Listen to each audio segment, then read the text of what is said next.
Saudara yang kasih dalam Tuhan, hari ini saya akan khotbah tentang ramalan. Dan setelah itu saya memberitahu tentang ekonomi, bahwa apa yang akan terjadi atas bangsa ini, bahwa Indonesia akan terjadi stagnat ekonomi. Nanti akan saya memberitahu pesan Tuhan untuk saudara. Nah, mari kita buka Alkitab kita terlebih dulu di dalam kitab Yesaya pasal 44. Kitab Yesaya pasal 44 ayat 25 sampai dengan 26. Kitab Yesaya pasal 44 ayat 25 sampai dengan 26. Akulah yang meniadakan tanda-tanda peramal pembohong dan mempermain-mainkan tukang tenung, yang membuat orang-orang bijaksana mundur ke belakang dan membalikkan pengetahuan mereka menjadi kebodohan.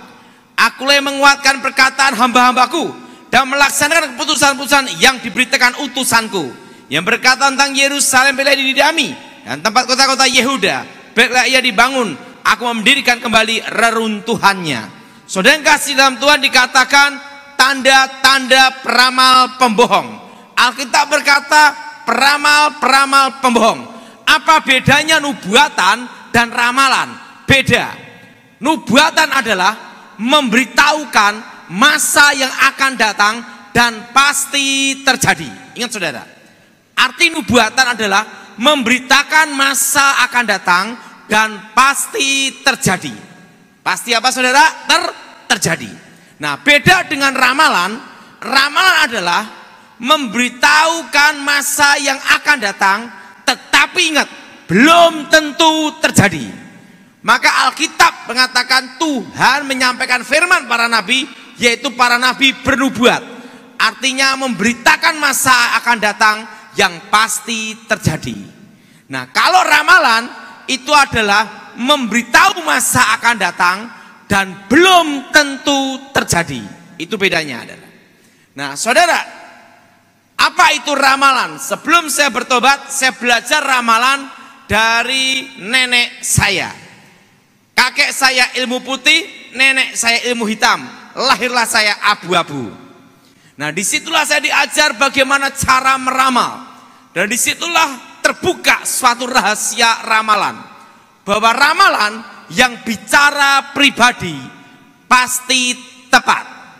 Tapi ramalan yang bicara negara atau dunia atau kampung pasti gagal. Ingat saudara. Nah, jadi ramalan yang bicara pribadi itu pasti tepat. Tetapi ramalan yang bicara negara atau dunia atau kampung pasti gagal. Nah, kenapa? Nah, disitulah saya dibukakan suatu rahasia. Karena nenek saya adalah tukang ramal kartu. Di dalam ramalannya dia tidak pernah gagal. Suatu kali saya tanya sama nenek saya, nenek, saat ini nenek pegang kartu, tetapi tidak ada pasiennya. Berarti nenek tahu dong setiap jam yang akan terjadi. Nenek saya berkata demikian. Ton, ini rahasianya. Saya diberitahu rahasianya. Ini yang akan saya bicarakan. Kita yang tahu jangan percaya. Tapi pasien boleh percaya. Kenapa? Karena sing percaya itu sing edan. Oh gitu nenek? Iya. Nah, inilah rahasianya. Disitulah saya mulai mengetahui rahasianya. Bahwa ada 4 teknik di dalam meramal. Pertama yang disebut namanya kontak batin. Kedua adalah ilmu terawang. Ketiga yaitu tanda-tanda alam. Keempat adalah tanda-tanda dalam tubuh dan mimpi. Nah, sekarang saya membahas tentang kontak batin. Sini Bapak sini ya untuk contoh.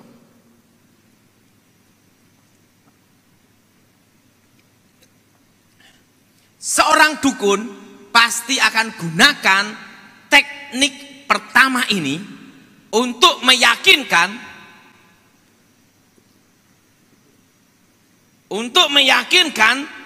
pasiennya bahwa dukunnya yang di depan dia adalah dukun yang hebat.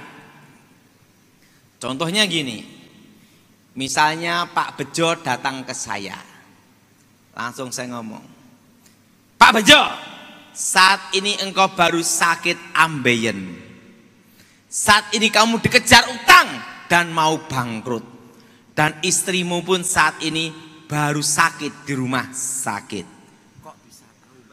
Kok bisa tahu Mbak Dukun? Nah,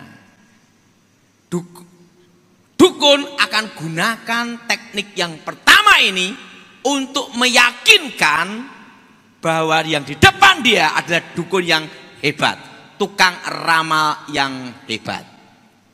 Nah, sekarang saya beritahu rahasianya. Manusia terdiri dari tubuh, jiwa, dan roh. Pada waktu orang itu datang ke dukun atau ke tukang ramal, maka secara alam roh itu adalah telanjang. Ingat itu. Kalau orang yang dalam Tuhan itu ada jubahnya, namanya jubah kemuliaan putih, sehingga tidak bisa ditembus. Tetapi kalau orang yang tidak dalam Tuhan atau Kristen tomat habis tobat besok kumat, pergi ke dukun, waktu datang itulah langsung telanjang.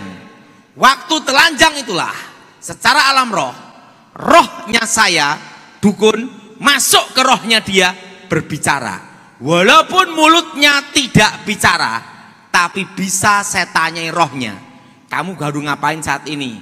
Sakit ambeien. Saat ini kamu baru apa? Baru bangkrut, bingung.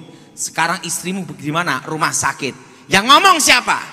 Bukan dari mulutnya, tapi rohnya yang berbicara.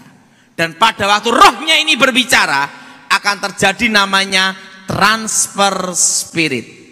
Ingat saudara, namanya saudara transfer apa? Spirit. Nah, pada waktu transfer spirit itulah maka disebut namanya transfer karakter. Makasih. Makanya orang yang suka ke tukang ramal sifatnya tidak beda dengan tukang ramalnya. Kenapa? Di situ akan masuk namanya transfer karakter.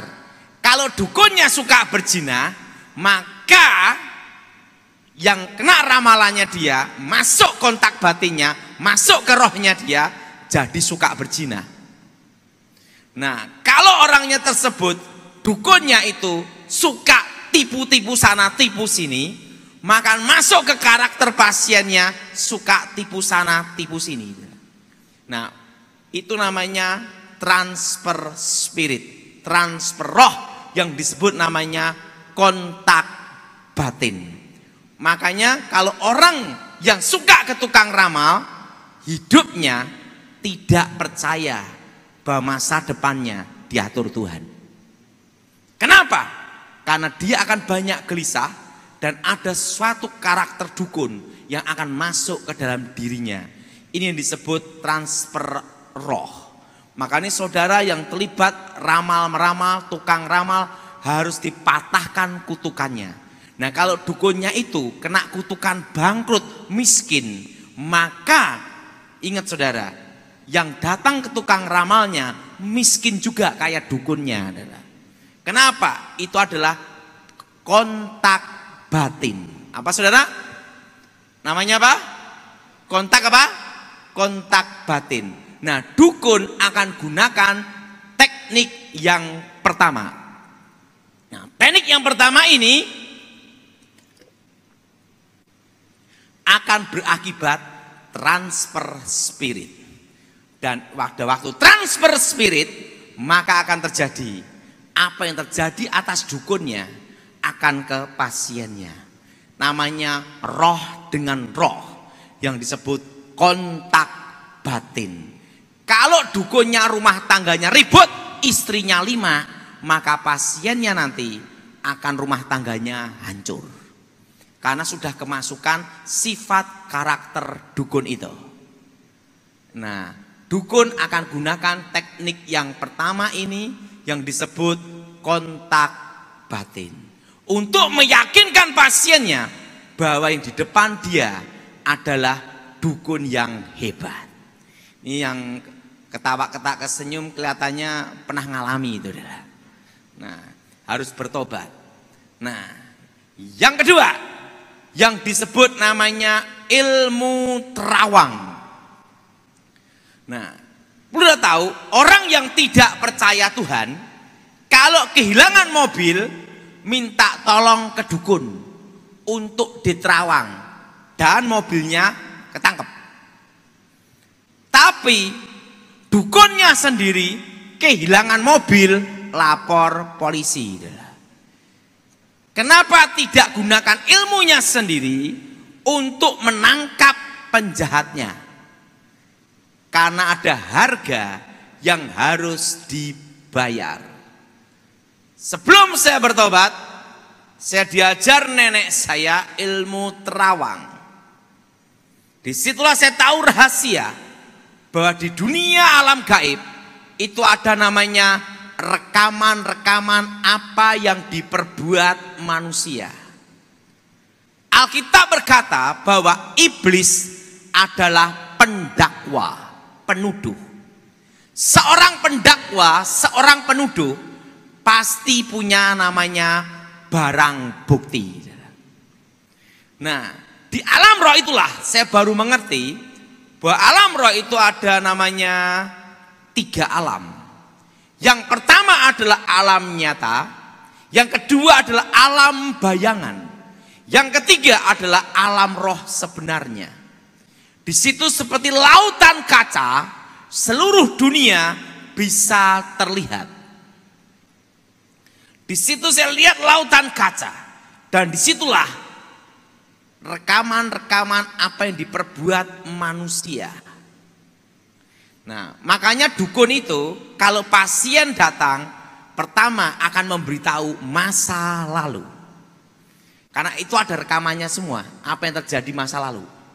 Nah, disitulah saya melihat lautan kaca dan seluruh dunia bisa terlihat. Nah, ilmu terawang adalah digunakan untuk mengungkap kasus pembunuhan, perampokan, setelah itu tindak kejahatan. Nah, sebelum bertobat saya diajar ilmu terawang sama nenek saya. Nah, kalau nenek saya gini, tapi ingat namanya bukan pusing kepala, lain ya.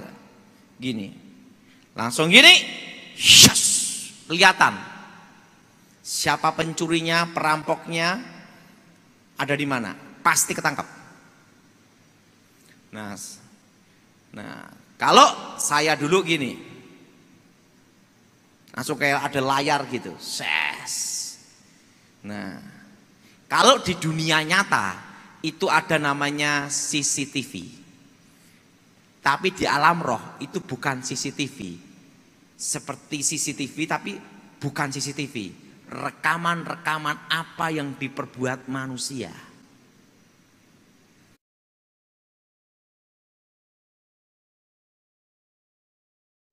Nah, di situ saudara, saya diajar nenek saya, langsung kelihatan. Itu kayak layar televisi. Anak di bawah usia 5 tahun bisa lihat. Rekamannya itu kayak layar televisi. Oh, penjahatnya ini barangnya ada di sini, jatuhnya barang ke sini, pelakunya ini namanya ini, tangkap jam sekian, pasti ketangkap. Nah, setelah saya mempelajari itu, suatu kali nenek saya punya ayam dicuri orang. Waktu ayamnya dicuri, saya marah. Saya ngomong sama nenek saya, nenek tenang, saya akan gunakan ilmu terawang untuk menangkap siapa yang nyuri ayam nenek. Waktu saya mau baca mantra, nenek saya ngomong, stop, jangan gunakan ilmu itu untuk nangkep ayam. Loh, kenapa? Kutukannya sama ayamnya lebih mahal kutukannya. Loh, ada apa nenek? Tahu enggak? Ini rahasianya Tony. Siapapun yang menggunakan jasa ilmu terawang, maka akan terkena kutukannya, bangkrut seumur hidup. Jadi makanya dulu sebelum saya bertobat, yang sering tanya itu polisi. Makanya polisi yang sering tanya-tanya ilmu terawang, begitu pensiun, bangkrut, habis, sengsara.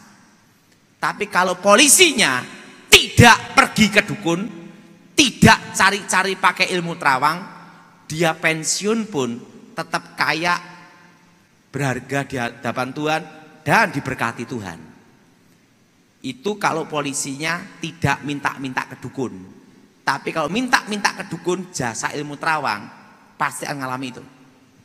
Nah, itu caranya gimana? Misalnya kejadian kecurian di Jalan Jenderal Sudirman. Perlu dia tahu bahwa setiap jalan, setiap tempat itu ada namanya roh penunggu. Ada roh-roh penunggu. Nah, langsung kejadian kecurian ini seberapa? Perlu dia tahu bahwa setan kerja 24 jam, tetapi dibagi 3 shift. Jadi ingat, itu dibagi 3 shift juga, karena ada jam untuk istirahat. Nah, biasanya jam istirahat itu adalah ganti yang jaga, itu ada di pohon-pohon. Nah, pohon-pohon besar. Makanya sering ada ngomong, wah ini pohonnya angker. Nah, itu sebenarnya tempat untuk pergantian jaga. Nah, itu. Nah, dan setelah itu rumah-rumah kosong. Makanya rumah kosong itu langsung ditempatin. Kenapa? Langsung untuk pergantian juga.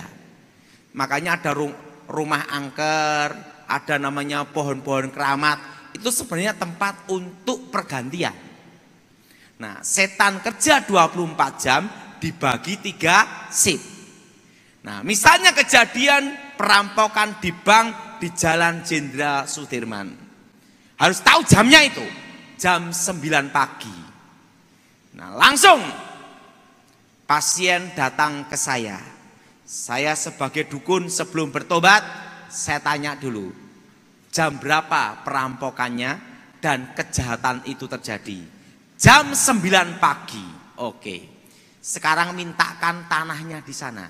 Nah, itu harus minta tanahnya di sana. Nah, kejadian hari apa? Hari Rabu pagi jam 9. Langsung sebelum bertobat saya baca mantra untuk manggil. Nah, itu ada yang pakai kembang kantil, ada yang juga pakai itu air kembang setaman. Itu anak di bawah usia 5 tahun bisa lihat. Setelah itu pakai senter, sontolop gitu. Ini kaca, langsung dibacain mantra, langsung senter ditancapkan gini. Jres! Langsung rekamannya akan terlihat. Nah, ada yang pakai telur. Telur pun harus telur ayam kampung. Tidak boleh ayam Horn Kentucky Fried Chicken. Kenapa? Setannya takut kolesterol. Harus telur ayam kampung, atau telur bebek, atau telur angsa. Ada yang juga yang pakai yang namanya itu jempol tangan. Baca mantra, bengueng-weng, juk-juk, vitamin komplit. Kelihatan. Jalannya perampokan. Setan yang jaga hari Rebu kemarin, tepatnya jam 9 pagi, saya panggil. Langsung datang memberikan rekamannya itu. Oh, penjahatnya ini, nama ini, larinya ke sini, tangkap jam sekian. Pasti ketangkap. Tapi ingat kutukannya, siapapun yang minta jasa itu bangkrut seumur hidup. Jelas saudara? Nah, Pak, kenapa ramalan pribadi pasti tepat? Ramalan negara atau dunia pasti gagal. Ini rahasianya. Bapak ini kesini, Pak.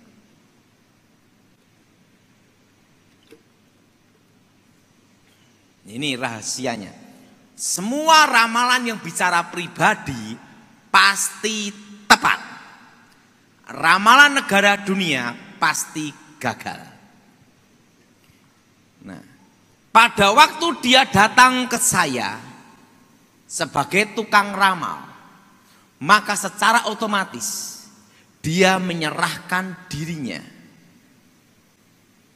Dan kalau menyerahkan dirinya, ingat, Alkitab berkata ada namanya anak-anak Tuhan dan ada namanya anak-anak dunia. Nah, arti anak-anak dunia yaitu apa? Di bawah setan. Berartinya setan punya hak atas hidupnya karena dia tidak percaya Tuhan Yesus, tidak bertobat. Jo, kamu ini kan baru sengsara. Kamu belum menikah. Nanti usia 30 tahun kamu akan menikah dengan seorang wanita. Cirinya gigi merongos. Biar sariawan terus. Dan usia 40 tahun kamu akan buka usaha toko emas. Yang benar Mbah Dukun. Yang benar Mbah Dukun. Ingat. Buktikan kata saya. Ingat. Sebenarnya masa depan itu ada dua. Pertama di tangan Tuhan. Kedua di tangan setan. Kalau di tangan Tuhan, indah pada waktunya. Kalau dia sudah datang ke tukang ramal, artinya hidupnya di tangan setan. Nah, roh setan yang di dalam diri saya sebelum saya bertobat akan melakukan supaya ini dapat jodoh perempuan gigi gini. Dengan tanda yang perempuan sama dia akan bermimpi, mimpi ular, ularnya matok kaki. Kok hafal Pak Daud? Lah kan dukunnya, kan tahu bakal mimpinya gimana. Sudah diatur. Akan mimpi ular dipatok kakinya, langsung dia bermimpi. Mau ketemu jodoh. Mau ketemu jodohku. Yang gini. Setelah itu setan dalam diri saya sebelum bertobat akan mengerjakan, membantu dia. Itu seperti kayak sutradara supaya usia 40 tahun usaha toko emas. Wah, dukunnya hebat. Wah, dukunnya hebat. Ramalannya hebat. Ramalannya hebat. Begitu semua ramalan terjadi, kutukan berjalan, rumah tangga hancur, dan apa yang ada bangkrut habis. Rezeki anak cucunya diambil dia, dan nanti anak cucunya kerja apapun bangkrut karena rezeki hoki keberuntungannya sudah diambil dia. Jelas? Jelas? Dan hidupnya, ingat, anak cucunya kerjanya bangkrut semua. Karena rezeki hoki keberuntungannya sudah diambil orang tuanya. Dan ingat, setelah dia buka toko emas, kutukan terjadi, rumah tangga hancur. Orang anak cucu termasuk dirinya sakit-sakitan, mati ndak, hidup ndak. Dan mati masuk neraka. Dan ingat, habis juga. Oke. Nah, ramalan yang bicara negara atau dunia atau kampung pasti gagal. Kenapa? Karena tidak semua orang di kampung itu menyerahkan dirinya ke setan, ke tukang ramal itu. Dan ingat, tidak semua orang yang di negara atau kampung atau dunia menyerahkan dirinya ke setan. Makanya ramalan negara atau dunia, kampung pasti gagal. Karena bumi dan isinya ini masih ada dalam kendali Tuhan.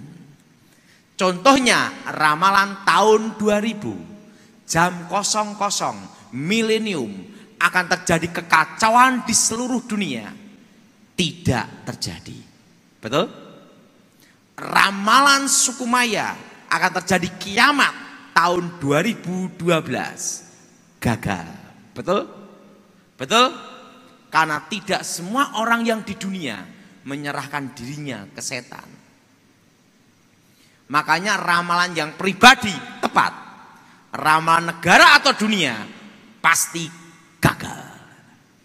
Ramalan Noto Negoro, No Soekarno, To Soeharto, Negoro. Jadi apa? Gus Dur, Megawati, SBY, sekarang Joko Widodo. Artinya ramalan Noto Negoro gagal total. Karena tidak semua manusia yang ada di Indonesia menyerahkan dirinya ke setan. Jelas saudara? Makanya ramalan pribadi pasti tepat. Ramalan negara atau dunia pasti gagal. Nah saudara, masa depan ada dua. Di tangan Tuhan atau di tangan setan. Kalau di tangan Tuhan, indah pada waktunya. Kalau di tangan setan adalah kehancuran dan malapetaka. Jadi hidup ini adalah pilihan. Amin. Amin. Yang ketiga, yang disebut tanda-tanda alam. Nah, saudara, apa yang disebut tanda-tanda alam? Alkitab berkata, jangan percaya hal-hal takhayul. Misalnya ada burung gagak, kau. Wah, ada orang mati. Betul? Saya mau tanya, kalau orangnya pelihara burung gagak, kau, setiap hari kau, apa mati hidup? Nah, maka nenek saya sebelum bertobat, sebelum saya bertobat, nenek saya berkata, yang percaya kuwi sing edan. Ada lagi, ada zaman dulu ada yang namanya burung perenjak, pencek tir, gitu. Wah, ada tamu agung. Saya pikir biar ada tamu agung terus, saya tangkap burung itu. Saya pelihara di rumah nenek saya. Penjatir. Yang datang jreng setiap hari tukang ngamen. Ingat, hal-hal seperti itu tidak boleh dipercayai. Ada juga rumah tusuk sate. Nah, rumah tusuk sate katanya banyak setannya. Itu bukan pengaruh setannya. Mau nanti ada mobil remnya blong nabrak duluan. Nah, itu tidak ada hubungannya. Nah, rumah tusuk sate itu kalau pinggir jalan, saya kasih tahu, itu bagus untuk toko dan minimarket. Kenapa? Depan lihat, kanan kiri lihat, betul? Nah, justru rumah tusuk sate itu gunakan untuk toko. Nah, ada yang percaya nanti supaya engkau hidupnya megap-megap kayak ikan, kuap gitu. Tidak ada masalah itu. Rumah tusuk sate itu masalah udara saja, kotor.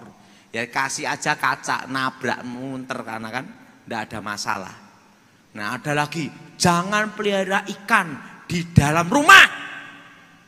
Karena rezekinya megap-megap kayak ikan. Itu ndak ada urusan, adalah. Itu yang percaya itu sing edan, ndak ada hubungannya, adalah. Nah, nanti supaya umur panjang pelihara kura-kura, ndak ada hubungannya kura-kura, adalah. Nah, hal-hal itu adalah hal-hal takhayul. Itu tidak boleh dipercayai. Nanti rumah tangganya harus sekian, modelnya harus sekian, ini yang sekian. Itu tidak ada hubungannya dengan berkat. Ingat saudara, kalau datang ke tukang ramal, minta diaturkan bikin rumah, bikin ini, dan ingat artinya rumahmu diserahkan ke setan. pada waktu engkau datang, waktu engkau meminta ke kuasa gelap itu, ke tukang ramal itu, maka hidupmu dikendalikan dia. Jelas? Hidup hanya ada dua pilihan dan engkau boleh memilih. Di tangan Tuhan indah pada waktunya. Kedua, di tangan setan hancur pada waktunya. Nah, silahkan pilih. Ada lagi suatu kali saya diminta pelayanan. Pak Daud, ada apa? Saya punya anak perempuan, sering makan di depan pintu. Berat jodohnya. Saya disuruh datang ke rumahnya. Tak lihat kaget saya. Waktu itu saya masih bujang, belum menikah. Memang berat. Perempuan itu beratnya 1 kintal. Jalannya gini. Dalam hati saya, tidak usah diramal, tepat. Saya ngomong ini tidak ada hubungan antara jodoh dan pintu. Waktu itu saya tanya gini, Nik, jangan percaya ramalan, pasti dapat jodoh suami yang baik indah pada waktunya. Wah, orang yang gemuk mulutnya gini lah. Pak Daud, ada apa? Pak Daud sudah menikah belum? Waktu itu saya masih bujang. Kalau sekarang saya sudah menikah, punya anak 2. Waktu itu saya masih bujang. Langsung dia gini, nggak usah jauh-jauh, sama bapak aja. Waduh. Kalau itu cantik langsung saya ngomong kehendakmu yang jadi. Lah kalau ini lewatkan dalam hidupku. Itu saya masih bujang belum menikah. Kejadiannya Michael di Sidoarjo. Saya merasa lupa itu saya. Wongnya lemu melakukannya gini. Waduh. Jadi ingat, kita sebagai orang Kristen tidak boleh percaya hal-hal seperti itu. Perlu dah tahu, di dalam okultisme, dalam ilmu kebatinan, bulan purnama itu adalah puncak semua ritual ilmu gaib. Makanya selalu ada namanya bulan purnama. Dianggap itu puncak semua ritual ilmu gaib.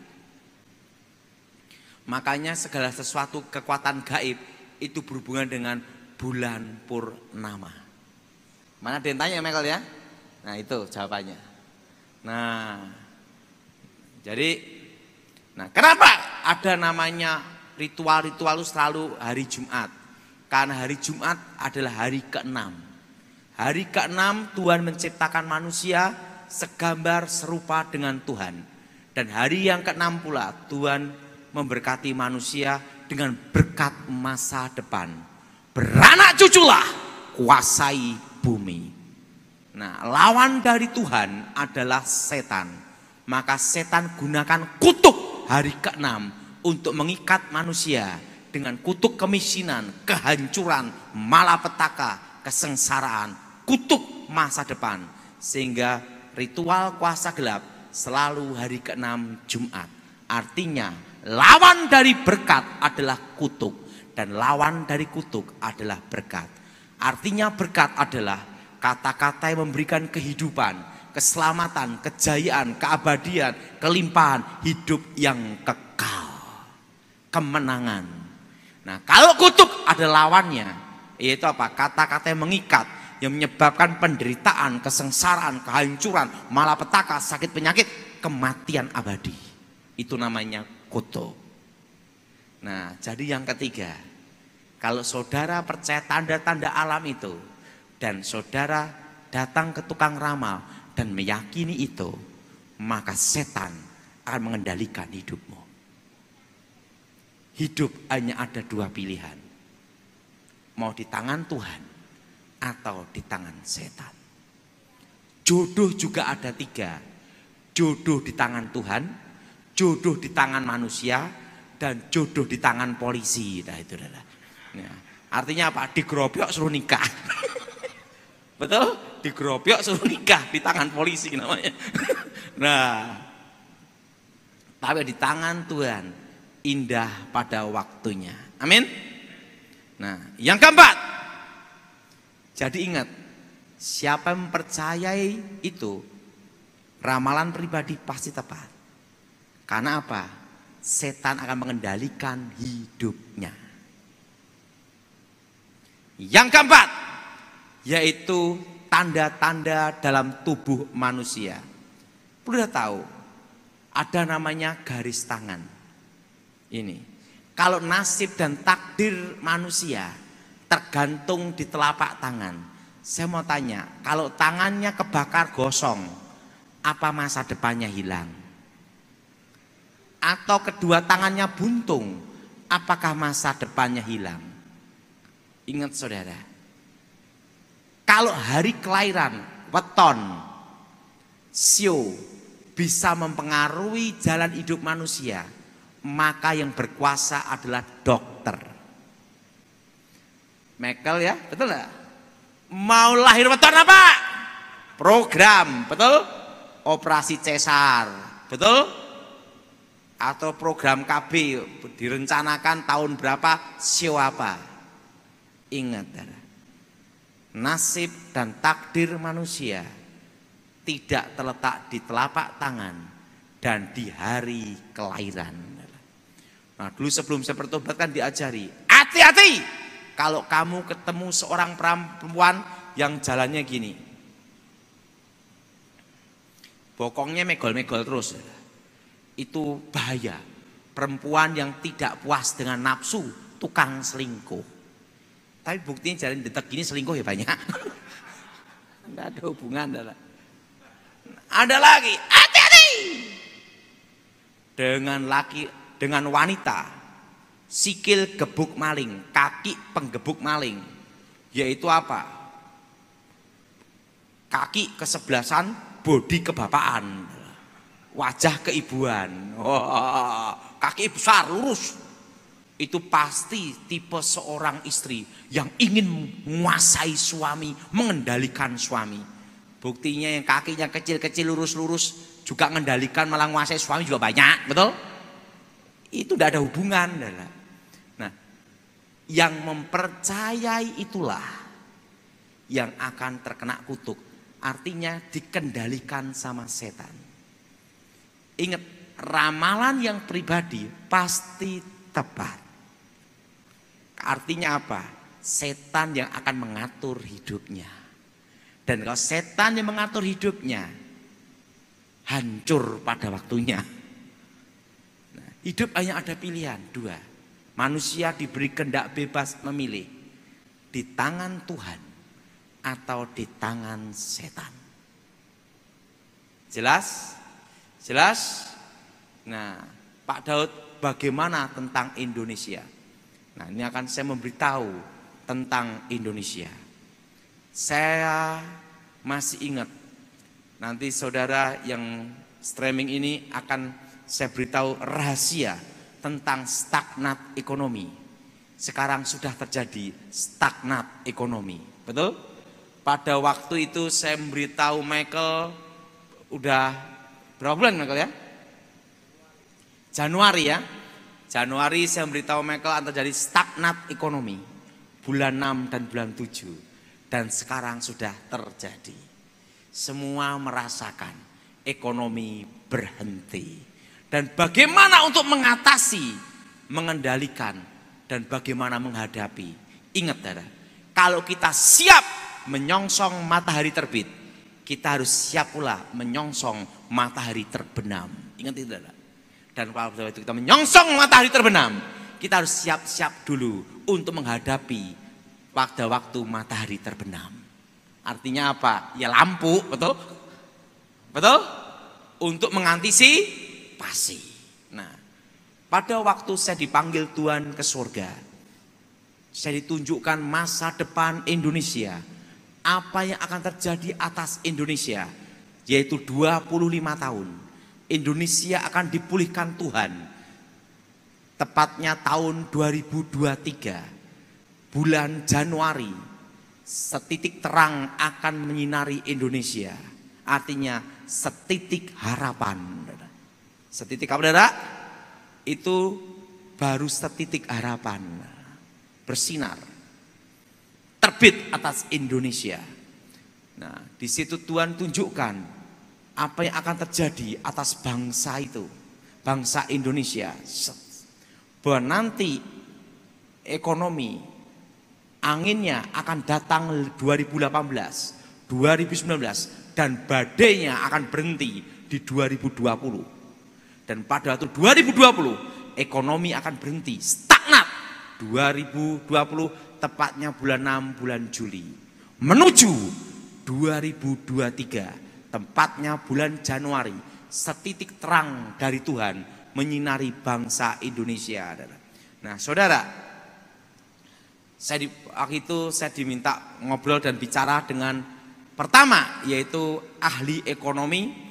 Dia adalah salah satu orang yang pengajar tentang ekonomi dan dia orang pandai. Dia ahli di makro mikro ekonomi dan ahli keuangan. Dan yang kedua adalah ahli dalam ekonomi makro mikro dan dia adalah salah satu orang terkaya di Indonesia nomor berapa. Dan dia adalah salah satu pendiri Bursa Efek Indonesia. Jadi dia merencanakan, itu ibunya dan dia juga yang ini merencanakan untuk supaya ada investasi dan bursa di Indonesia yang mengawali Indonesia. Jadi dia tahu dalam-dalamnya ekonomi Indonesia, dari dalam sampai luar tahu semua. Karena dia sudah mendirikan perusahaan salah satu masuk Bursa Efek. Jadi dia mengawali bagaimana. Itu kan ada Dana Reksa, itu dari, dan ada lagi perusahaan berikutnya Makindo, ada perusahaan lagi. Nah, itu yang mengawali semuanya. Dan dia ahli ekonomi.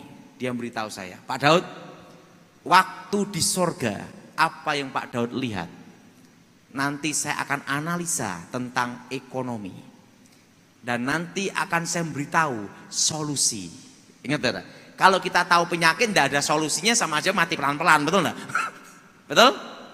Nah, bagaimana solusinya? Oke. Pak Daud pada waktu di sorga melihat apa? 2020 badai ekonomi datang dan ekonomi akan stagnan. Tepatnya bulan 6, bulan 7, bulan Juli tahun ini dan sekarang ini. Arti ekonomi stagnan, tidak maju, tidak mundur, artinya berhenti.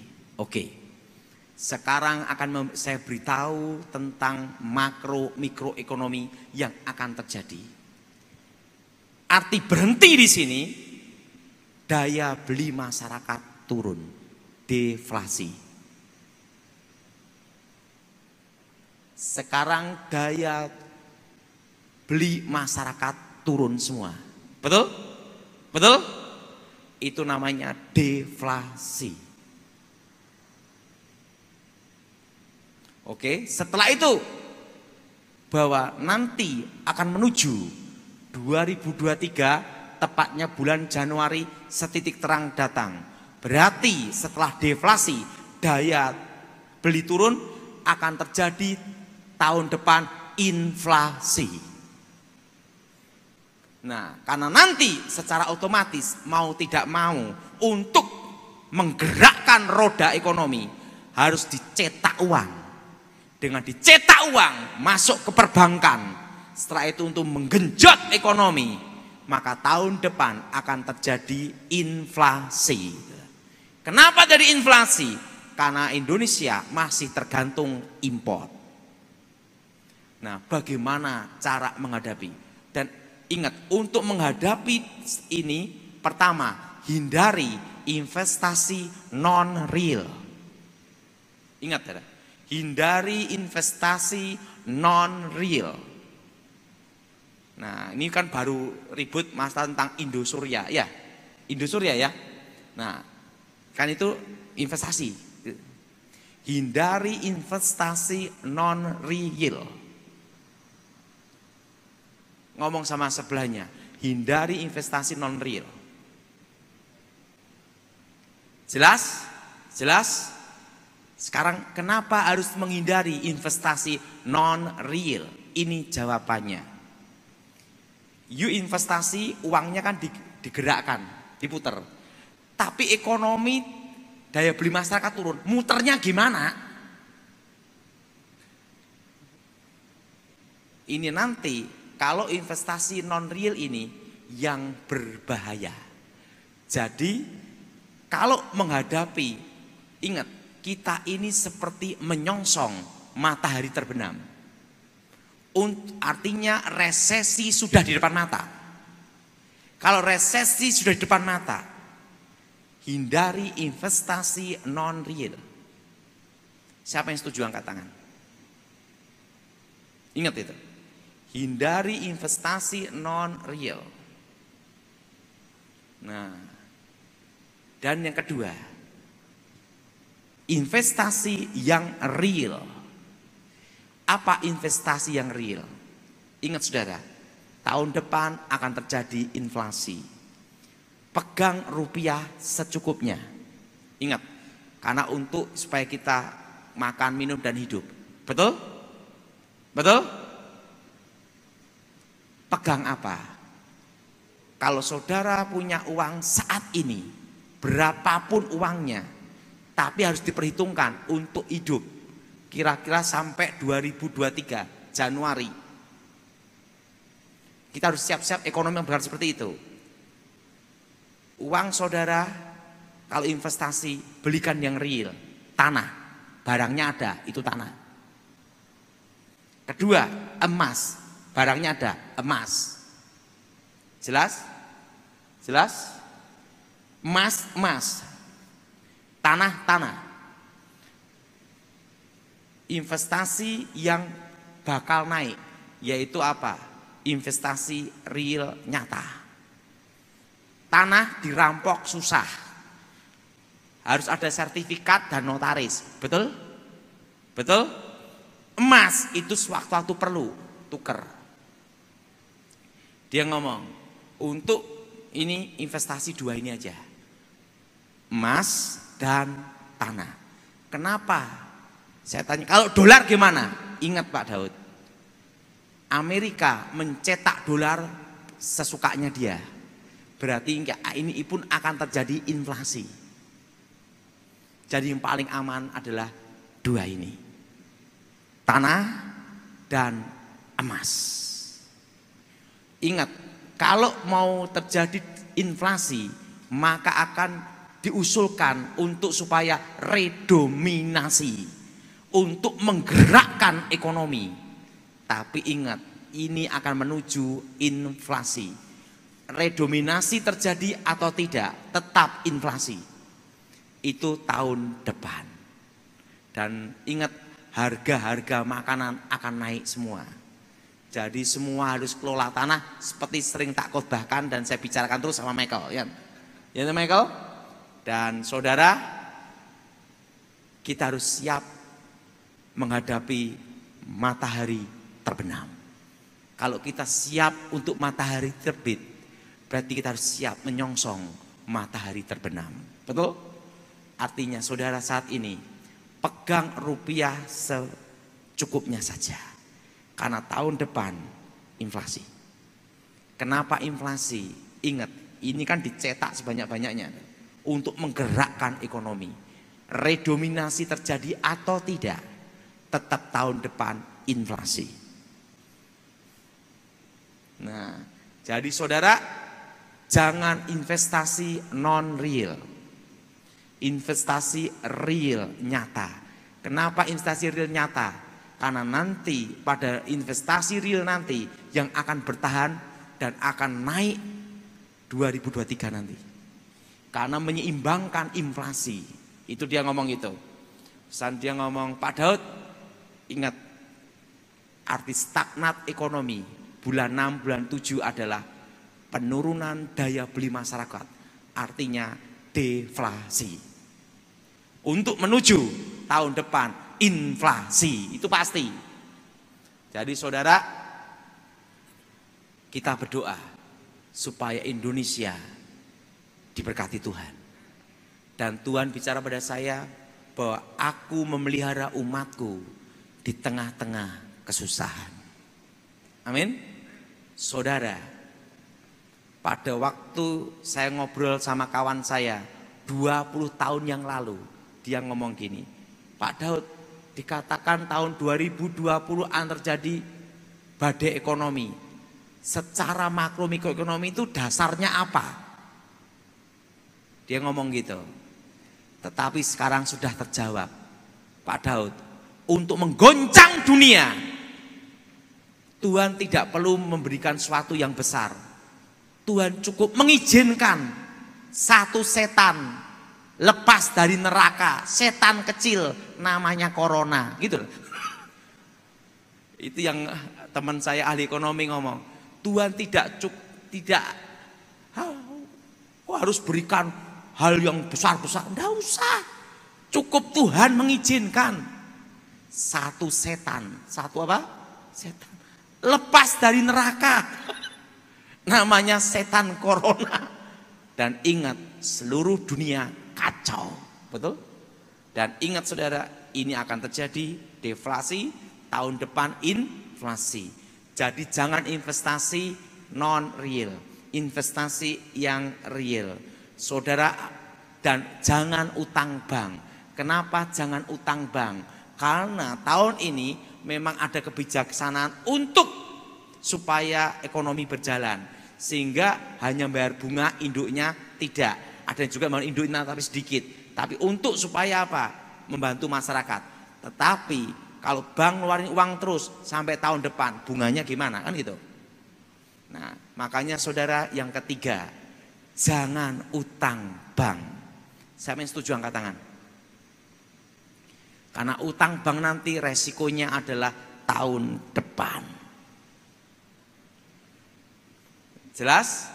Bunga bank nanti. Jadi saudara, kalau orang pergi ke tukang ramal, namanya adalah kutuk ramalan dan berhubungan dengan arwah orang mati, harus diputuskan dalam nama Yesus. Mari kita berdoa.